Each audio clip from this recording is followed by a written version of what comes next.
Hi everybody, this is Kevin and welcome back to another manga review. And today we're going to be taking a look at Eden Zero from Hiro Mashima with Volume 9. And this is my favorite ongoing manga series. I really can't praise it enough. I can't put it down. After I read each volume, I'm like, I gotta read the next one immediately. But before I do that, I have to do a review, right? So anyway, last volume we concluded the Sun Jewel arc and learned that Humara is now the fourth member of the Shining Stars after taking Valkyrie's spot. Well, because Valkyrie had passed away in an epic battle saving the people of the labor district on the planet Sun Jewel against Madame Karine and her forces. We also learned that Rebecca has ether power of her own with the Leaper ability.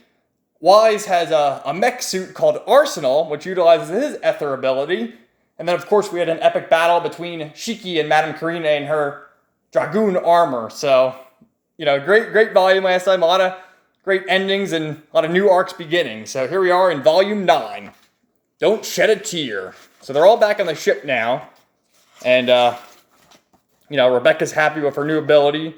The Leaper Ether Gear, the Speed Ether Gear. And it's in her leg, of course. And then Wise isn't happy. He's like, come on, you're just copying my Arsenal. Because Arsenal is basically a mech suit. And his power is that he can enhance all the mech abilities. You've seen him use it with weapons, with Pino, and all sorts of others. So they're all back on the ship now, and, they're talking about racing each other. Shiki's like, let's race! And Wise is all pissed off, and Pino's like, I'm gonna race too! So now Hamara's talking to Witch, basically asking, well, what do I do now, since I'm the final member of the Shining Stars? And she's like, well, we're to serve the Demon King now, and that's Shiki, of course, and before him was Ziggy.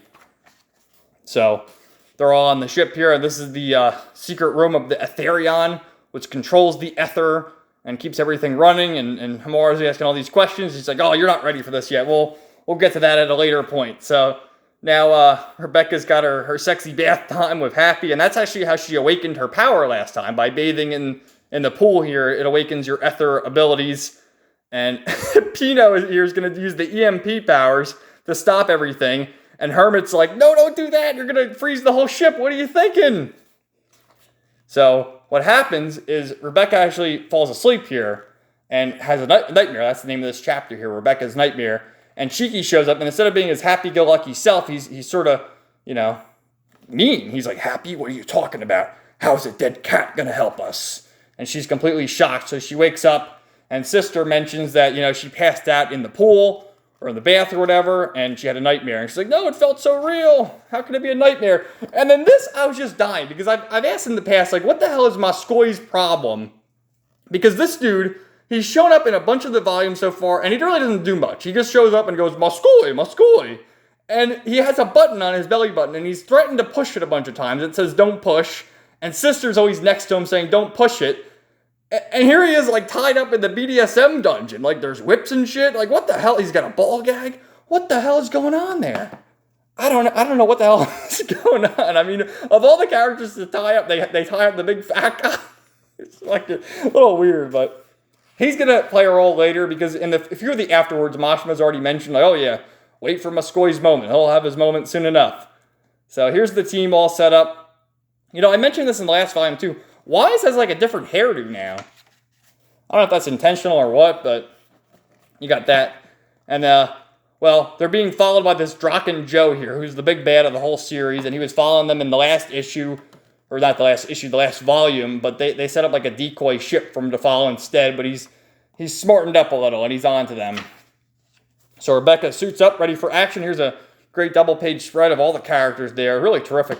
And really, interesting to see this art here. This is the main manga art, and then you see, I don't know if this is, more realistic, but it's more, shiny, it looks like, doesn't it? Same thing as this. So they make it to the space fortress of Belial Goer. And that's where Dracoon Joe is actually hiding at, and they go to this, this planet, and actually they learn that the people who reside here were all those that escaped Gilst all those issues ago, which was destroyed by the chronophage. You might remember that was when they saw the evil frog Illiga, and they met, they heard about Draken Joe for the first time because he escaped. They mentioned that he's the dark alchemist, and he wields ether gear as well, and just a bad place with bad people. So they go to this planet, and it's got all this, the wretched hive of scum and villainry, right? And they're playing poker. They go to the strip club. Look at this. They're at the strip club. Look at Shiki and Wise. And Hamara points to the door no, you can't be looking at that. So they're all pissed off. And then this dude shows up. You look like... And then Wise starts sweating. Wise, Sabir. And Sabir was actually from...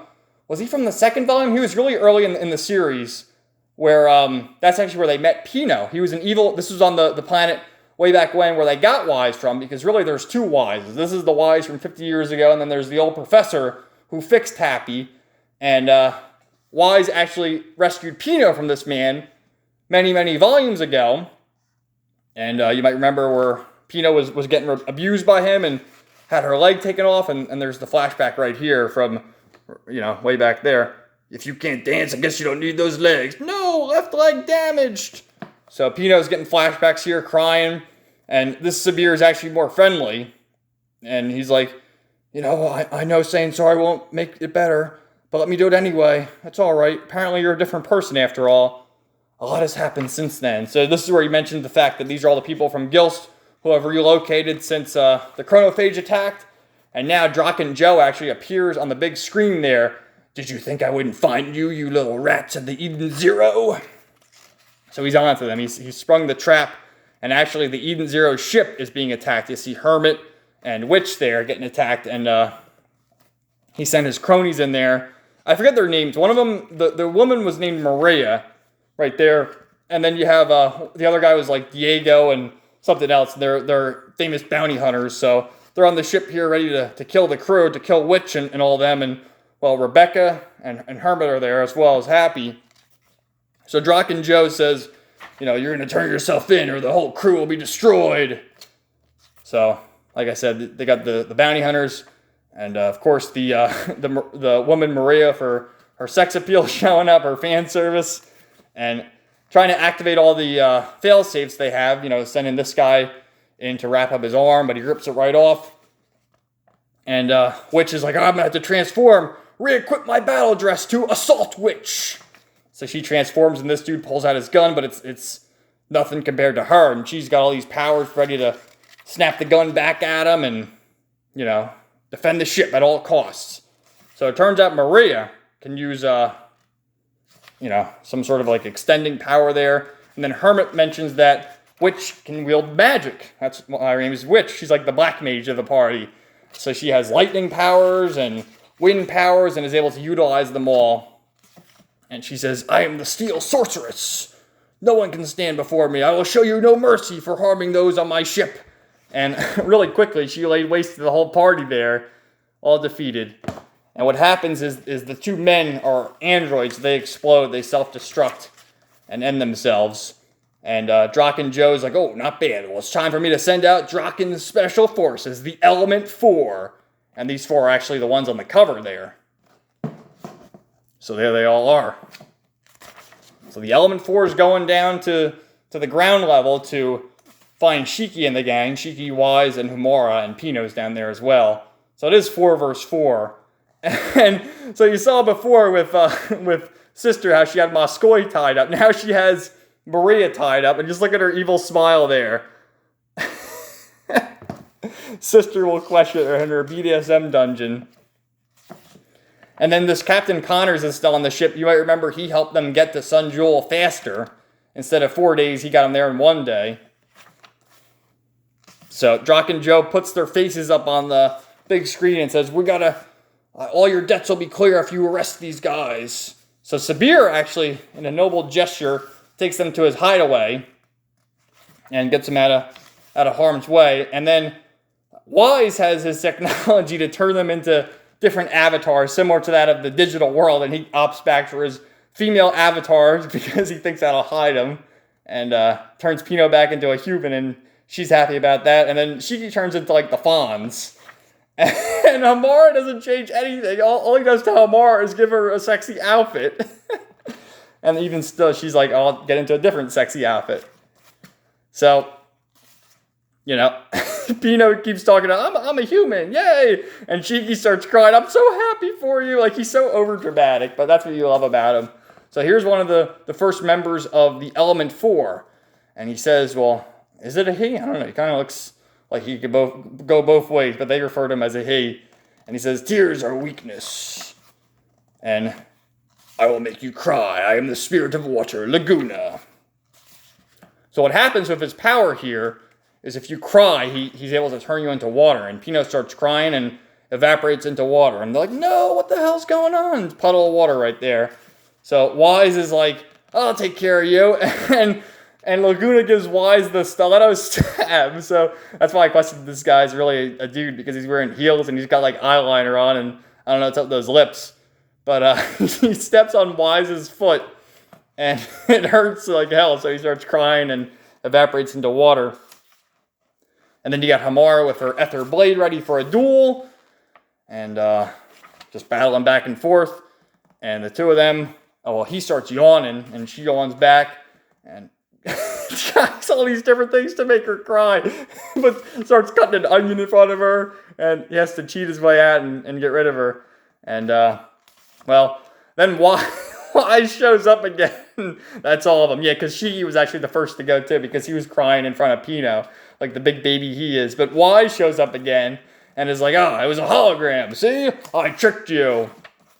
So Wise turns into the Arsenal suit yet again, ready to battle Laguna. They just start beating the ever-living crap out of each other. Great battle going forward. And it says the heroes always win.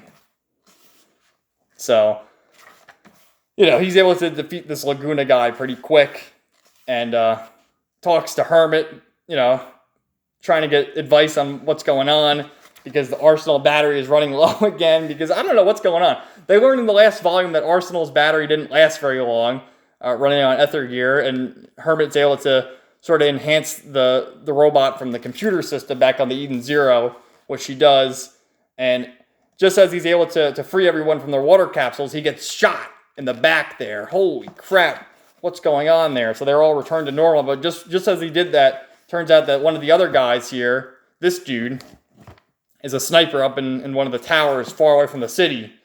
The flame sniper Fee never misses his mark. Oh no, just when they got rid of one of the Element 4 guys, another one shows up, and this guy's even more of a badass. So Pino's looking up there and can see, and Shiki's able to use his gravity power to revert the blast because, he's got the sniper. He's aiming right for him. And with the help of Pino looking at him and Shiki using his gravity power, he reverts the bullet back at him. And he's able to dodge very quickly. But still, sends it back at him. Great artwork there. And, once again, Sabir to the rescue. Sabir's like, come this way. We must escape. I'll help Wise. Because Wise was shot. And they got to get him to medical need immediately, but they can't really do it in the city because everyone's after them. So they got to get back to the Eden Zero to talk to Sister because she's got the healing abilities. So here's Maria here, and she's like, I won't talk. Oh, you better talk. Like it goes to the whips. See, my devices. What's your pleasure? Do you want something that hurts or something that humiliates? What is her problem? So then, because Sister has to interrogate Maria there, they give the potion to Rebecca, give it to her real quick, and she gets to her ship and makes haste to where her friends are and to save the day. And then Sylph, the wind element, is another member of the Element 4, and she's actually in outer space ready to stop Rebecca from delivering the medicine. And they have an epic space battle. And again, with the angles of how, Rebecca can't sit in the ship normally. She has to, sort of lay on her stomach to get all these ass shots going down. And, great battle in space. And Rebecca's able to evade all the blasts and everything and make her way down to the ship. And turns out Maria, because we learned a few volumes back that her name is Maria Slime, and she turns into a slime ball. And again, with Muskoy. So remember at the beginning, he's tied up in the dungeon, and now he's there at Sister's aid, just having a complete panic attack.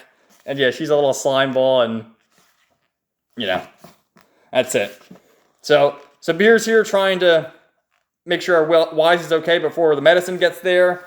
And, this self-wind element woman, she's in Rebecca's way and won't let her pass. You shall not pass. And they have a battle here. But you remember she has her leaper ability, which she uses, ready to battle. And, well, we're getting towards the end here.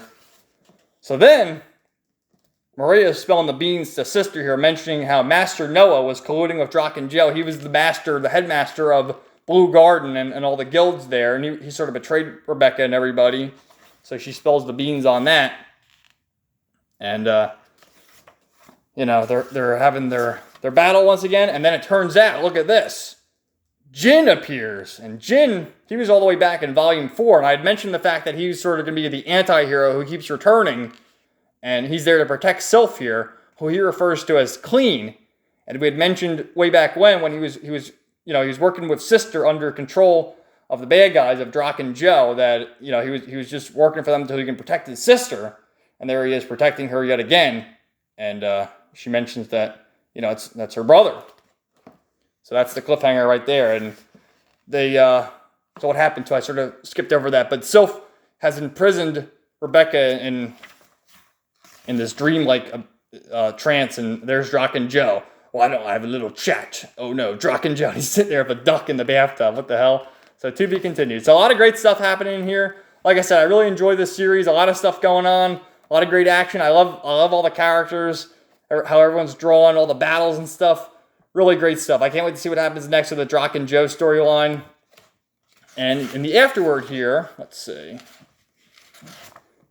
He mentions like where all the characters' names come from. So Shiki means seasons, and all his other characters had to do with seasons.